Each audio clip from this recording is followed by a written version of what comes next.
The Adventures of Huckleberry Finn by Mark Twain. Chapter 2. We went tiptoeing along a path amongst the trees back towards the end of the widow's garden, stooping down so as the branches wouldn't scrape our heads. When we was passing by the kitchen, I fell over a root and made a noise. We scrouched down and laid still. Miss Watson's big nigger named Jim was setting in the kitchen door. We could see him pretty clear, because there was a light behind him. He got up and stretched his neck out about a minute, listening. Then he says, "Who dah?" He listened some more. Then he come tiptoeing down and stood right between us. We could have touched him nearly. Well, likely it was minutes and minutes that there warn't a sound, and we all there so close together. There was a place on my ankle that got to itching, but I doesn't scratch it, and then my ear begun to itch, and next my back, right between my shoulders. Seemed like I'd die if I couldn't scratch. Well, I've noticed that thing plenty times since. If you are with the quality, or at a funeral, or trying to go to sleep when you ain't sleepy, if you are anywheres where it won't do for you to scratch, why you will itch all over and upwards of 1,000 places. Pretty soon Jim says, "Say, who was you? Where's you?" Dog my cats if I didn't hear something. Well, I know what I's going to do. I's going to set down here and listen till I hears it again. So he set down on the ground betwixt me and Tom. He leaned his back up against a tree and stretched his legs out till one of them most touched one of mine. My nose begun to itch. It itched till the tears come into my eyes, but I doesn't scratch. Then it begun to itch on the inside. Then I got to itching underneath. I didn't know how I was going to set still. This miserableness went on as much as 6 or 7 minutes, but it seemed a sight longer than that. I was itching in 11 different places now. I reckoned I couldn't stand it more'n a minute longer, but I set my teeth hard and got ready to try. Just then Jim begun to breathe heavy. Next he begun to snore, and then I was pretty soon comfortable again. Tom, he made a sign to me, kind of a little noise with his mouth, and we went creeping away on our hands and knees. When we was 10 foot off, Tom whispered to me and wanted to tie Jim to the tree for fun, but I said no. He might wake and make a disturbance, and then they'd find out I weren't in. Then Tom said he hadn't got candles enough, and he would slip in the kitchen and get some more. I didn't want him to try. I said Jim might wake up and come, but Tom wanted to risk it, so we slid in there and got 3 candles, and Tom laid 5 cents on the table for pay. Then we got out, and I was in a sweat to get away, but nothing would do Tom but he must crawl to where Jim was, on his hands and knees, and play something on him. I waited, and it seemed a good while. Everything was so still and lonesome. As soon as Tom was back, we cut along the path around the garden fence, and by fetched up on the steep top of the hill the other side of the house. Tom said he slipped Jim's hat off his head and hung it on a limb right over him, and Jim stirred a little, but he didn't wake. Afterwards Jim said the witches witched him and put him in a trance and rode him all over the state, and then set him under the trees again and hung his hat on a limb to show who done it. And next time Jim told it, he said they rode him down to New Orleans, and after that, every time he told it, he spread it more and more, till by and by he said they rode him all over the world, and tired him most to death, and his back was all over saddle boils. Jim was monstrous proud about it, and he got so he wouldn't hardly notice the other niggers.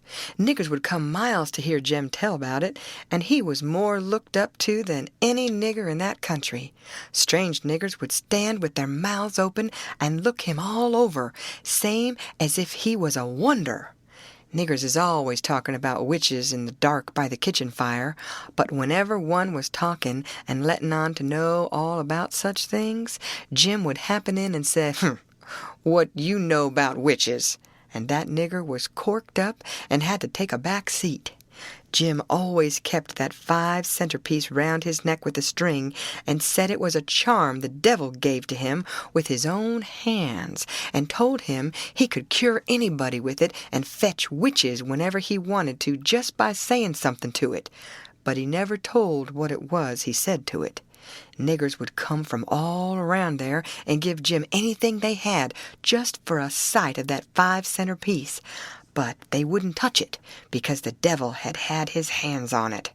Jim was most ruined for a servant, because he got stuck up on account of having seen the devil and been rode by witches.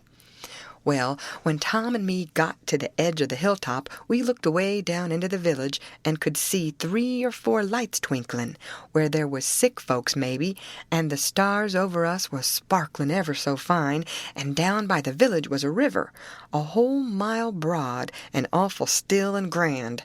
We went down the hill and found Joe Harper and Ben Rogers and 2 or 3 more of the boys hid in the old tan-yard. So we unhitched a skiff and pulled down the river 2.5 miles to the big scar on the hillside and went ashore. We went to a clump of bushes, and Tom made everybody swear to keep the secret, and then showed them a hole in the hill right in the thickest part of the bushes.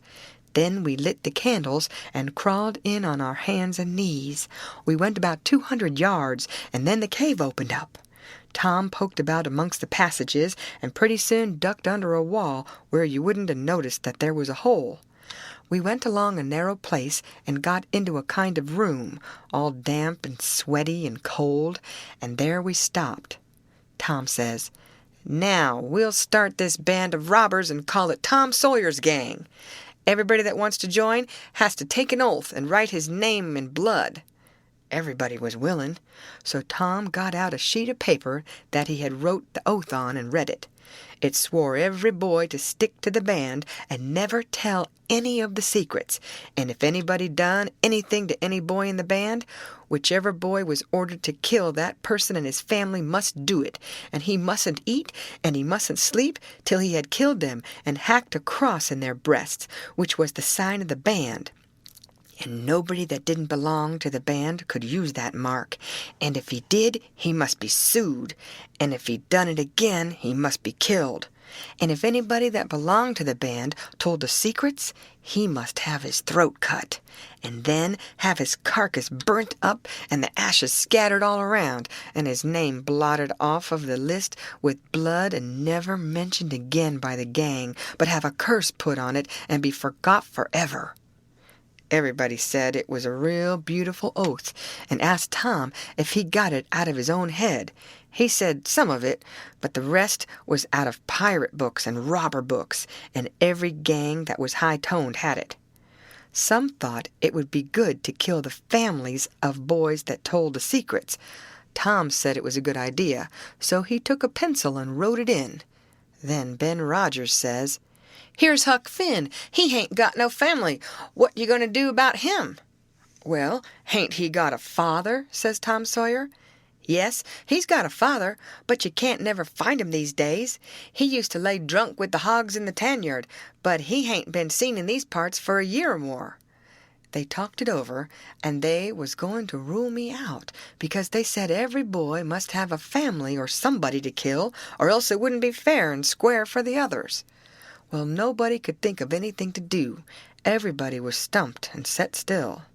I was most ready to cry, but all at once I thought of a way, and so I offered them Miss Watson. They could kill her.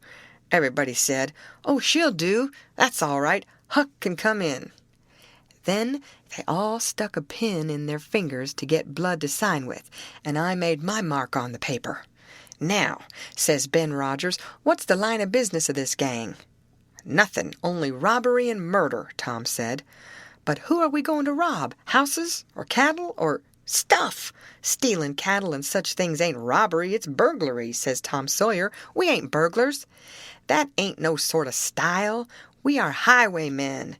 We stop stages and carriages on the road with masks on and kill the people and take their watches and money. Must we always kill the people?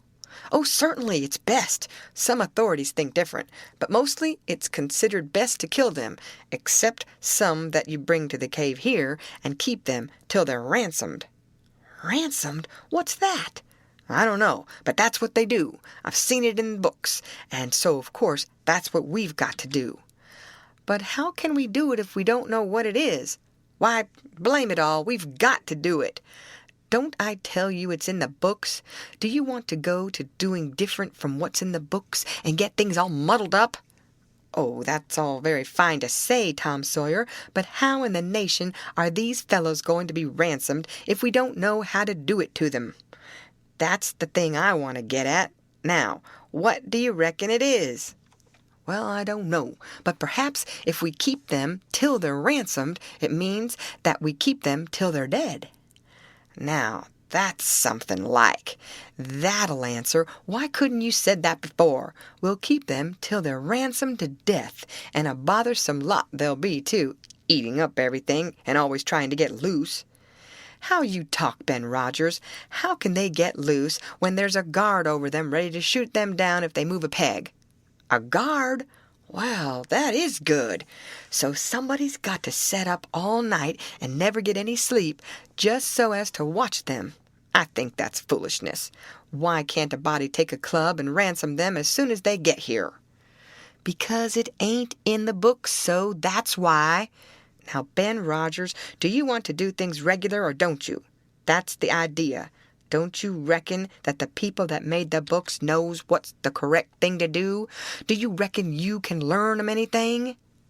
Not by a good deal. No, sir. We'll just go on and ransom them in the regular way. All right, I don't mind, but I say it's a fool way anyhow. Say, do we kill the women too? Well, Ben Rogers, if I was as ignorant as you, I wouldn't let on. Kill the women? No. Nobody ever saw anything in the books like that. You fetch them to the cave, and you're always as polite as pie to them, and by and by they fall in love with you and never want to go home any more. Well, if that's the way, I'm agreed, but I don't take no stock in it. Mighty soon we'll have the cave so cluttered up with women and fellows waiting to be ransomed that there won't be no place for the robbers. But go ahead, I ain't got nothing to say. Little Tommy Barnes was asleep now, and when they waked him up, he was scared and cried and said he wanted to go home to his ma and didn't want to be a robber any more. So they all made fun of him and called him Crybaby, and that made him mad, and he said he would go straight and tell all the secrets. But Tom give him 5 cents to keep quiet and said we would all go home and meet next week and rob somebody and kill some people. Ben Rogers said he couldn't get out much, only Sundays, so he wanted to begin next Sunday. But all the boys said it would be wicked to do it on Sunday, and that settled the thing. They agreed to get together and fix a day as soon as they could, and then we elected Tom Sawyer first captain, and Joe Harper second captain of the gang, and so started home. I clumb up the shed and crept into my window just before day was breaking. My new clothes was all greased up and clayey, and I was dog-tired. End of chapter. Read by Lorraine Montgomery for Lit2Go on the web at fcit.usf.edu.